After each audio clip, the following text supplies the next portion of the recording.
It's time to update our rookie rankings for Dynasty, since we haven't really done that since like the night the draft ended. So it really has been a while. It's been a hot minute. And not to mention, all of the takes we had in that video were like fresh off. We hadn't had any market analysis. Yeah. So it is a good idea to go through during the summer and make sure we update these rankings. And we haven't even written them down yet. We have a blank slate. We figured you'd want to hear our discussion as we go through and rank these players. So Nathan and I are going to do these live on camera, and the rankings will fill in as we go. So let's give this a shot. So I'm just going to start in the S tier. You still want both of these players in the S tier?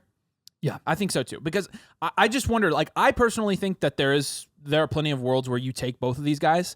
I know you've been a little bit less enthusiastic about that, but if you still are good with both of them in the S tier, I think they both are in the same tier. I'm good with it from a market value perspective alone. When you're looking at 12-team super flex leagues, Caleb Williams and Marvin Harrison Jr. are going very close to each other, where even some people in those formats are taking Marvin over Caleb, and we can't deny that. And I will say there are a lot of leagues out there that aren't 12 teams. There's a lot of 10 teams. There's a lot of 8 teams. There's a lot of obscure league settings and stuff. And honestly, there are scenarios where I do recommend, especially in 10 teams, go ahead and take Marvin over Caleb Williams if you have a couple quarterbacks locked down already, just because the demand isn't as high at the quarterback position. All right, then this is where the rankings really start then. Let's go to the A tier. We still have Daniels at 3, I'm assuming, right? Yes. Yeah, and I think for market, I think for the fact that he's going to be the clear starter there day one, you can't. I do think Drake May ends up being the starter in New England, although it is, Jacoby Brissett has looked better and is running with the ones right now. But again, we do this every year. It's the same thing with JJ McCarthy. Guys, it doesn't mean Drake May is not going to be the starter this year. Like, it's their franchise quarterback they just picked with the top 5 pick in the NFL draft. Yeah. So with that being said, Jaden Daniels here, and then are we still going Drake May right after him, or are we going with Malik Neighbors now? I'm going to go with Neighbors, and again, this is a tale as old as time when it comes to you and I and our philosophy on rankings and stuff, but to me, I do think that the market value discrepancy is enough for me to say, let's just put Neighbors ahead of May in the same tier, though, just because you're never really seeing May go ahead of Neighbors. So not at all, and it's honestly not even that. So that's close. I want to ask you that right now as well. Like, since you're never seeing May go ahead of Neighbors, is there a teardrop after these two guys in our rankings? Because, I mean, there is in Dynasty startup drafts, in market value, there is a teardrop. Because every time I give advice to people at the 104, they say, who do I take here? It's always Neighbors. It's never May. Neighbors. It's never so May. May is going to be the top of the B tier then, right? Yep. Okay. Yeah, I like that. Yeah, Drake May, honestly, is, in our opinion, one of the best rookie values in 2024. I seriously, I'm not going to lie, man. I don't understand it. Like, I don't understand why he's going where he's going right now at price when he was just drafted 3rd overall. Did we not just, and I know we've said this plenty of times before, but I cannot reinforce enough. Did we not just do this in 2023? Did we not just do this with CJ Stroud? Did we not just do this with a quarterback who had plenty of questions and was going a full round or two lower than who was just drafted immediately ahead of him for really no good reason? Like, honestly, other than his S2 score. And am I saying that Drake May is going to be guaranteed the next CJ Stroud? Absolutely not. I would be an idiot. I would be ridiculous Stroud is if a I were better to say prospect. that. Stroud, 100% a better prospect, and he went 2nd overall. Drake May goes 3rd overall behind Jaden Daniels. But I am here to tell you, like, this is not our own opinion. This is the opinion of many, many, many, like NFL caliber scouts who literally said that they prefer Drake May over Jaden Daniels as a prospect in this class. And Washington, as a franchise, chose to go with Jaden Daniels. Now, that'll play out, and we'll see what ends up happening there. But with Drake May, the landing spot doesn't matter. The landing spot with CJ Stroud last year didn't matter. It looked horrible at the time, but look, talent and ability always transcends. And if Drake May works out, it's going to be a great situation in New England. It just is. The quarterback makes the situation. The quarterback makes the situation. And if Drake May hits, the situation's going to hit. So don't say the situation's going to be the reason that he fails when he is the caliber of prospect that he is. And that's just something that you've got to wrap your head around when you're looking at Drake May's current price. And when you keep seeing him fall and fall and fall in a super flex format, you have to draft for the value upside. The risk is always there with rookies. It's always there.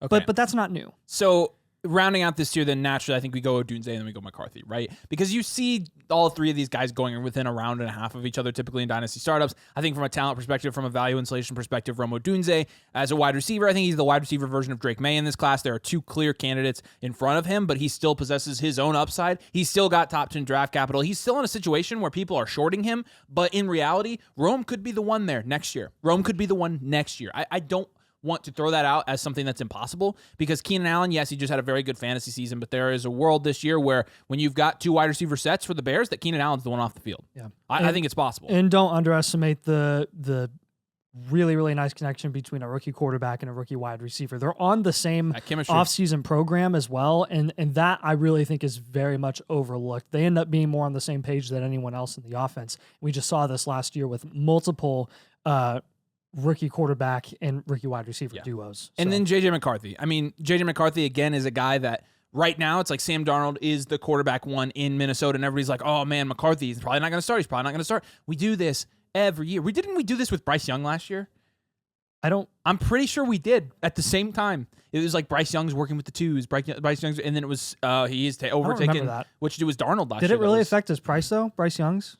I don't know if it affected his price, but I remember we had the same narrative. I don't think it's affecting their prices. I think it's affecting their more short-term outlook in Dynasty. And in reality, like, it really shouldn't. The first 6 games, if McCarthy starts over a 3-year window in Dynasty, who cares? What are you expecting from McCarthy his first year anyways? We always knew that he was a developmental prospect. We always knew that when people were expecting him to go top 5. Like, it's just...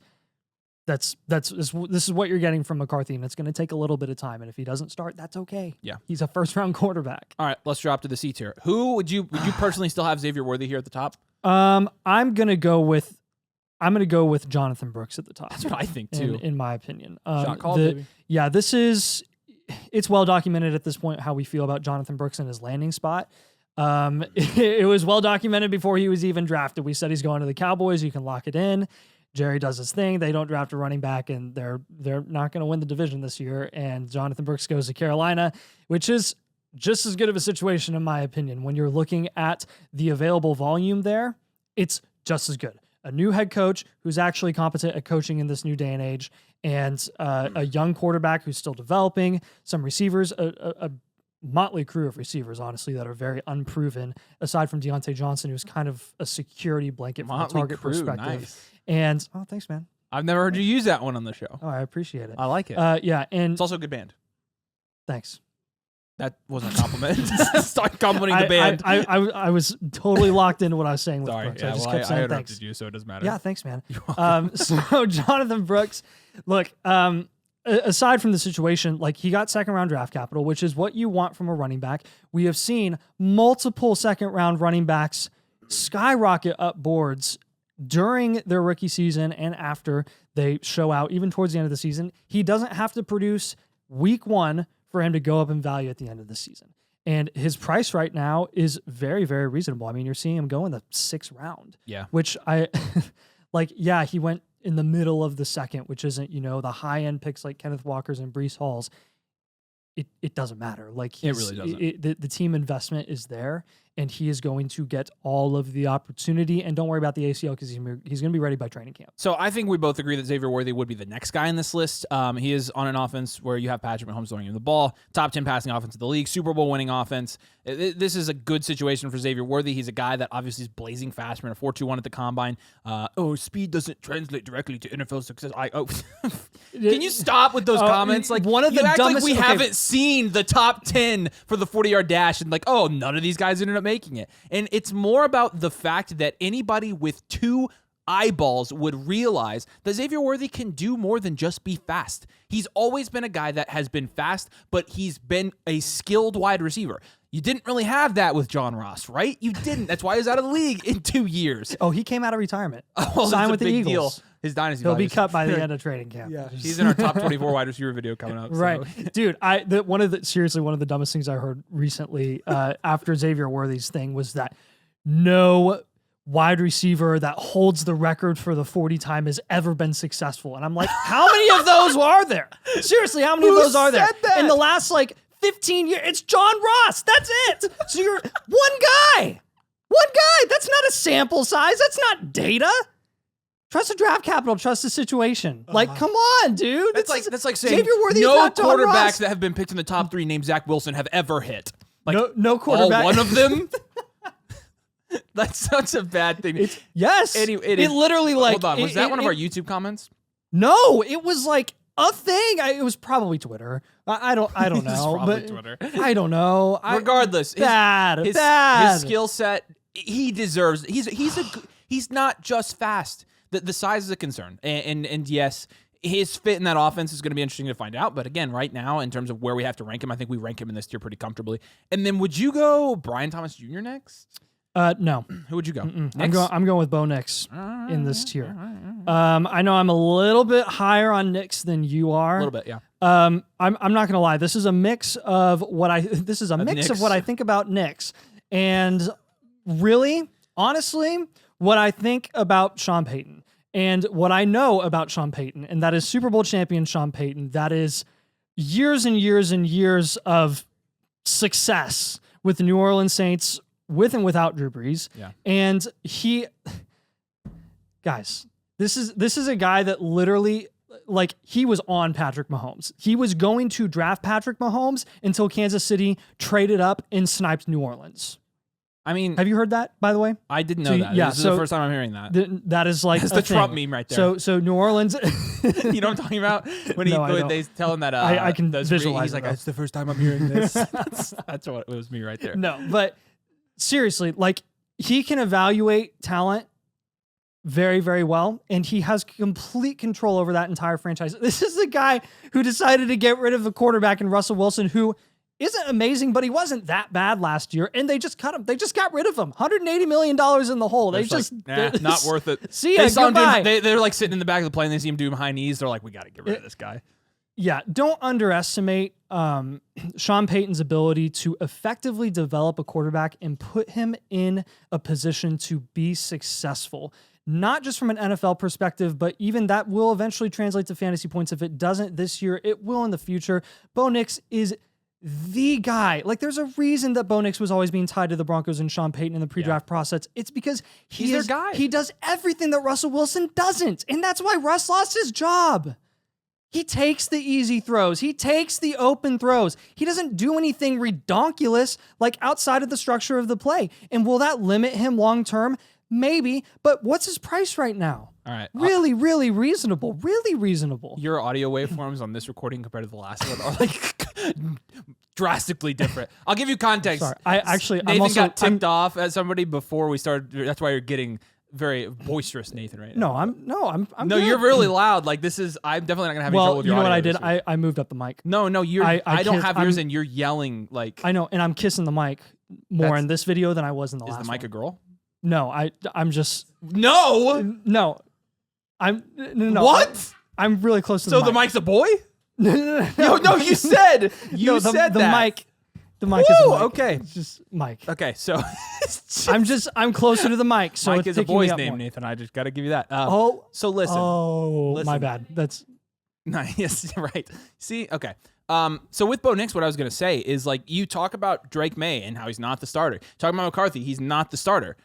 They've literally just to Bo Nix, they're like, go for it. He is the clear starter. They've given him the keys. Like, because he doesn't make dumb decisions. And Payton makes it easy. They're just all in. And I also like that Sean Payton doesn't do like the whole you have to earn your spot crap. Like, you drafted a quarterback in the top 15, give him the job. Give him the job. Stop it with the charade. It's dumb every year. And I think Brian Thomas Jr. Charade you would or have charade? to charade. Stop it with the charade. I feel like people are gonna say this video is a charade. I feel like Brian Thomas Jr. has to be next year. I just am still. I have an argument to make. Who? I think there's a teardrop. Really? Yeah.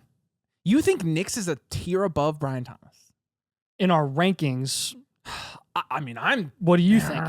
You can disagree with me if you want to. I still to am high enough on Brian Thomas Jr. in this To me, situation. I am as inclined to take Lab McConkey and Keon Coleman as I Okay, am well, Brian Thomas what about Jr. Bowers though? Like, Bowers, in my opinion, I would rather put Bowers in this tier than I would think Brian Thomas. I think Bowers goes in this tier ahead of Brian Thomas. Now that I think of it, I agree with that. I think with Bowers, we've cooled off on the situation. We've cooled off on the it's terrible, blah blah blah. I mean, it wasn't a good pick.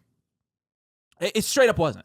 People are like, oh, like How dare you be critical of an NFL franchise? We did that with Penix, and people were like, oh, that's such a lazy take. It's so I'm like, lazy. It's so dumb. Okay. Well, yeah, I mean, have you fun could- watching your first round picks sit on the bench for 3 years, bud. Have fun cool. thinking about what could have been if you actually like drafted somebody that would have had an impact this year for your team around Kirk Cousins. They literally may have just stopped themselves from going to a Super Bowl. But not on that note. With Brock Bowers, I don't think the Raiders should drafted him, but I also don't think it's the end of the world that they did. I mean, I think Gardner Minshew is perfectly capable of getting somebody like Brock Bowers the ball. You saw he was perfectly capable of getting Michael Pittman the ball, right? You're talking about the same type of quality of targets. Michael Pittman's not a deep guy, neither is Bowers. Yeah. Bowers is going to be short to intermediate game, easy targets, going to get a lot of volume probably. Yeah. And honestly, don't view him as an exclusive tight end. You saw his versatility at Georgia and what they utilize him in the backfield in Georgia. Like, it was honestly pretty freaky and pretty scary. I'm really excited to see how they utilize him schematically and if they'll make his skill set as diverse as it was at Georgia. That really is yet to be seen, but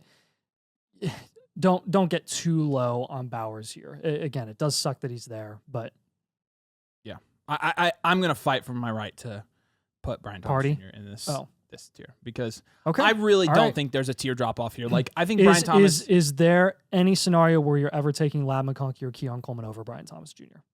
No. Okay. No. Cool. I'm taking him over those guys. So I'm not gonna die. I'm not gonna die on a hill for that. I mean, he's the last one with first round draft capital, so I understand. And I think just the level of prospect. Like, I just think Brian Thomas Jr. in terms of like between him, Coleman, and McConkey, like I think he's the clear better prospect. I think we always thought that. You know, he went a little bit later. Yeah, that's true. I think if he went in the teens, we'd be looking at him completely differently as a dynasty prospect. I think him going to the 20s is I mean, some of it is anticipated production his rookie year too, and I'm just wondering, will it be easier to get him at price later versus now? And do I think that he has more upside this year compared to some of the other receivers that are going to be thrown into a situation where they are really going to be the guy? Like Brian Thomas Jr. might not be the guy.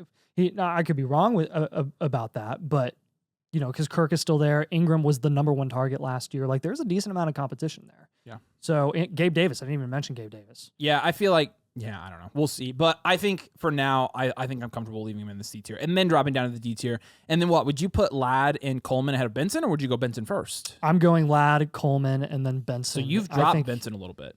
Yeah, just because we've seen this with running backs before. And honestly, to me, like the low-end outcome for Benson this year from a market value perspective is Kendre Miller.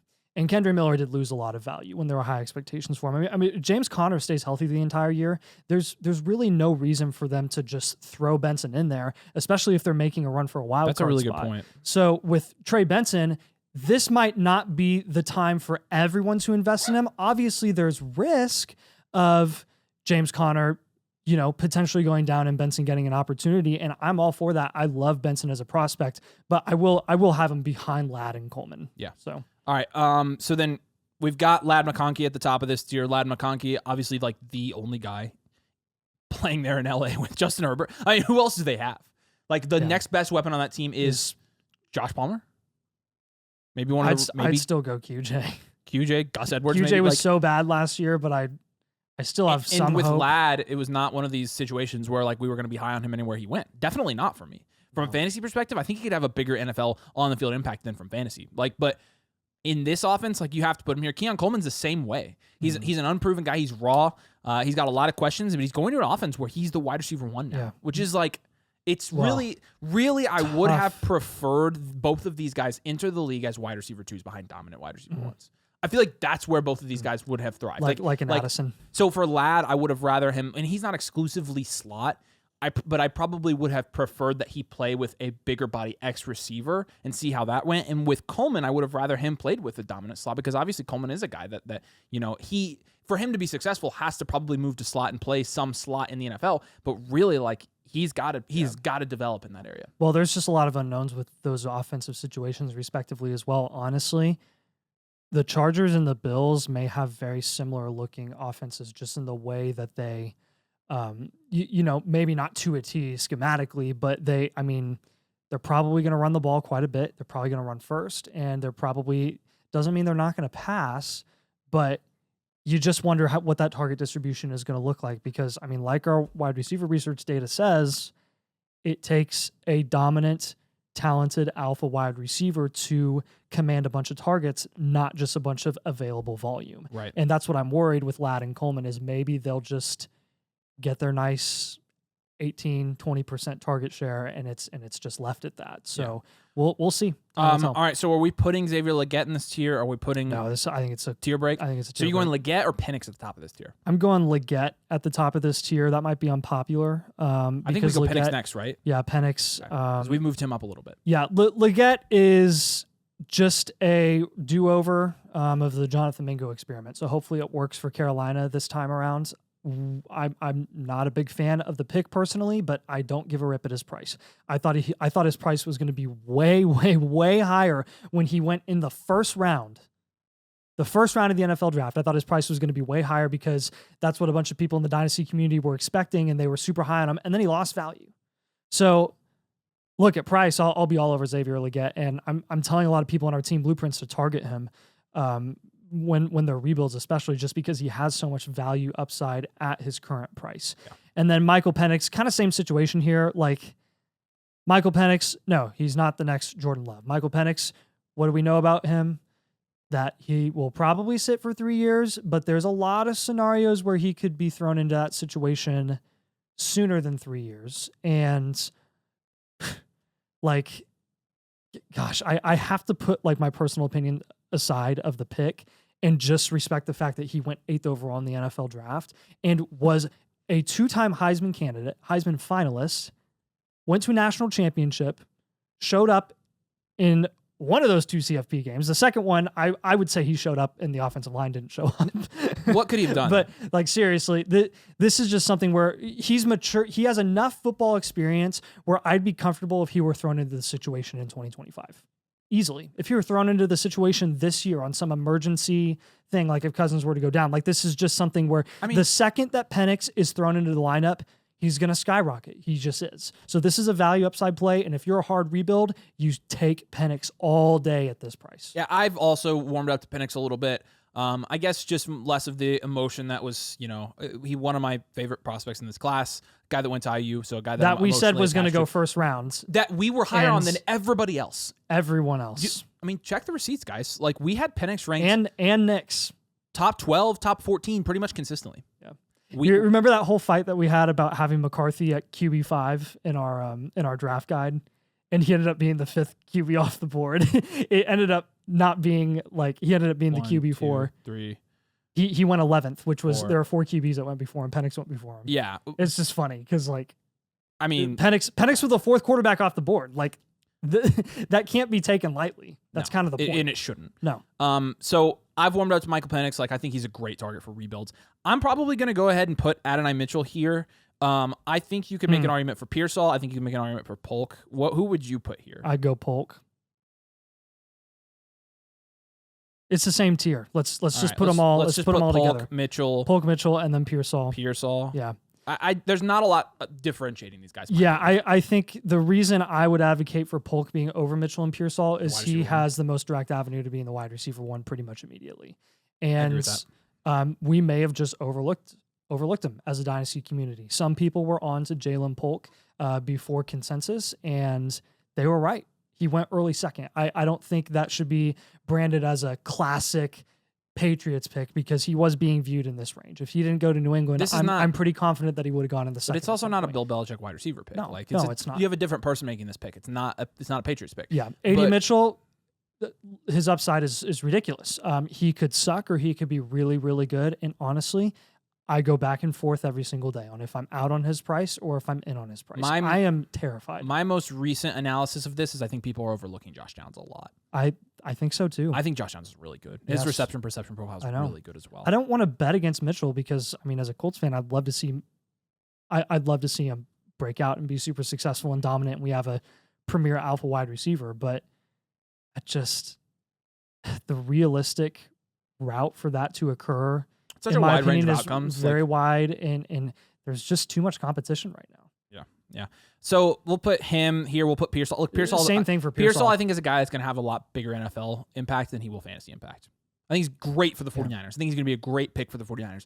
Time will tell with what happens to Debo and Ayuk as well. Like Yeah. it's just too uncertain for us. And then to is there really know. anybody from this tier down here that we'd be moving up to this tier? Nope. So let's, at the top of this next tier, I would advocate for Jermaine Burton to go at the top of this tier. I agree. Okay, so Let's do Jermaine Burton is a guy that, as we've looked into the landing spot, the situation, the T. Higgins situation more, we've just become higher on Jermaine Burton. I think there's an immediate avenue for him to be a wide receiver 3 or higher in fantasy as soon as next year. As soon as this year, honestly. If T. Higgins gets traded, who knows what his ceiling is? Yeah. I think there's also a pretty good avenue for Jermaine Burton to be a bust. And that's why he's in the G tier of our rookie rankings, right? So this, even though we're high on him, this is all price relative. Putting him in the G tier is not anything special. And so with Jermaine Burton, though, I think he does kind of leapfrog all these other guys in this tier. I think the next guy we'd put on this list would be Corley, Yeah, right? Corley 100% for me. I think he's a guy where I view him really safe, as a really safe investment where I think I know what I'm going to get from him this year, and that is a pretty consistent inflow of targets from Aaron Rodgers, who we really don't know how he's going to come back from this Achilles injury, and we don't really know how well he's or how good he's going to look, considering the fact that he hasn't played super incredible football in 3 years almost. Like it's been a while. So Garrett Wilson, we're expecting a lot from him, obviously, but with Corley, he's super safe because of the type of wide receiver that he plays. He's got yak ability. So if Rodgers is a little more limited than we expect, ball's going to Corley. Playmaker. The ball's going to the playmaker who can do stuff with the ball once it's in his hands, and you're asking less of Aaron Rodgers. Now, it could be ugly to start the season because Rodgers, since it's his offense and his team, it might be a little messy because he's going to probably try to do everything. But if they start freaking out second half of the season, they're like, we need to kind of repurpose this offense and make our playmakers do a little more. Maybe Corey's going to get the ball more, and I'm excited to see how they utilize him in the backfield as well. So this is where I would probably put the third round running backs. I'd probably put Marshawn Lloyd here. I'd also probably put Blake Corum here. Yes. So with these guys, obviously the draft capital for running backs is fairly good. Yep. You have Marshawn Lloyd in a situation where, Josh Jacobs is the back there, but no Aaron Jones in that offense. And so opportunity in the receiving game, which is something that Marshawn Lloyd is very good at. And I think he's a guy that is going to flash some in year one. And I think it's not going to be a fluke. I think he's the real deal. We're very high on Marshawn Lloyd. We have been for a while. Yeah. So it shouldn't surprise you. Yeah, I think there's a teardrop after here too, honestly. I think like who I'm considering here is like Sinnott and Wilson and Wright next. And none of those guys I'm taking over Burton, Corley, Lloyd, and Corum. All right, so let's we'll make these rankings more shallow than our last one. This won't be as in depth, but let's go this last tier here and let's talk about. I think the first guy you have to take here is Roman Wilson, right, with the draft capital. Yep. Roman Wilson with the draft capital and the opportunity. And then I think so. After that, I mean, I'm going Jalen Wright. Right. I'm taking Jalen Wright. That's not unpopular. I think a lot of people like him in his situation. His speed, he tested really well at the combine. He goes 4th round, which is pretty good for him. I mean, not a lot of people expected him to go that high. I was hopeful that he would go late 3rd. He didn't. It was a bummer. He still went early mid 4th. And that's just another weapon on a team of track stars. So I think I think at this point I'd be comfortable putting Troy Franklin in here. Oh yeah. Yeah. Yes. So I think we put him next. Early 3rd, where a lot of people would advocate him being in the Sinnott. G tier with Corum, and it's not a We're just- horrible take. we're being more conservative. We're being more conservative with Troy Franklin. It doesn't mean that he can't be successful on an NFL level, but the hype with Troy Franklin got a little too high there. It got a little too high, and it hasn't gotten as crazy as I thought it could. At least it's settled in the last few weeks for sure. I'm worried about training camp. Yeah. I really am, because Troy Franklin, I can just see the sleeper alert now. Troy Franklin getting every single relevant target in that offense. Troy Franklin. 6 catches and 7 on 7s today. We heard Bo Nix say under his breath today at training camp that Troy Franklin's going to be the next Puka Nacua.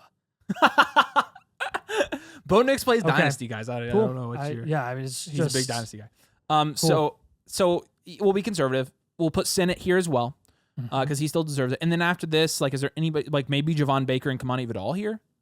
Yeah. Yep. And then maybe we'll just do the honorable mention here. I think JT Sanders still belongs in this tier. Do you think I'm wrong? I don't think so. The hit rates for 4th round tight ends are not great at all. Yeah. I haven't drafted any JT Sanders. So That's it's true. just, I'm not high on him. So Yeah. I don't think we're gonna. That's fight another about one this. I'm not going So, to die on a hill no, for. I'm not either. So here are the guys that are right either in the next tier or the Honorable tier below. mention, JT The honorable Sanders. mentions. Yeah, there we go. Ray Davis, Audric Estime, Braylon Allen, JT Sanders. We put Javon Baker in here. Then you've got Theo Johnson, Jalen McMillan, Luke McCaffrey, Isaac Guerrero, Bucky Irving, and Tez Walker. Don't crap on us for Bucky Irving, please. I'm sorry, Bucky Irving didn't make our tier list. Like, honorable mention, but Rachaad White's the guy. I would recommend not buying into Bucky Irving. Like that's some dynasty advice from me. But all right, so that's kind of our updated rookie rankings. We ranked less players than we did immediately post draft, but this is kind of as we've what really has changed. It's a valid question. Yeah, and we wanted to do it this way too, so you could kind of see our thought process and how we do the rankings. Let us know if that was we helpful. started with a blank page, and this is literally like.